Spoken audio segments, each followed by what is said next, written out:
ও মা, দরজা খুলে দেখি এখানে একটা কে কার্তিক রেখে গেছে, আর কার্তিকটা না জাস্ট একটা কলিং বেল বাজিয়ে এসছে টিং টং করে।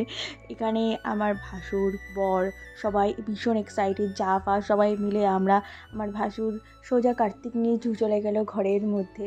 যাই হোক, এখানে তার পরের দিন সকালবেলা আমরা সবাই মিলে কার্তিক পুজোর অ্যারেঞ্জমেন্ট করতে শুরু করে দিলাম। স্নান টান করে আলপনা দিয়ে কার্তিক পুজো এখানে শুরু করে দিলাম, সবাই গোছানো গাছানো চালু করলাম।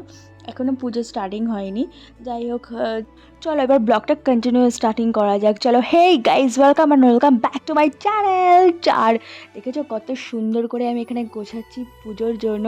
প্রথম বছর কার্তিক পুজো বলে কথা, আমার বিয়ের ফার্স্ট আমাদের জোড়া কার্তিক পড়েছিল, কিন্তু এখানে 3টে কার্তিক চলে এসেছিলো, আর আমরা সবাই মিলে খুব সুন্দর করে এখানে কার্তিক পুজোর অ্যারেঞ্জমেন্টটা করলাম। এবার চলে আসলো ঠাকুর মশাই পুজোর স্টার্টিং। চলো খুব শীঘ্রই দেখা হচ্ছে নেক্সট ব্লগে।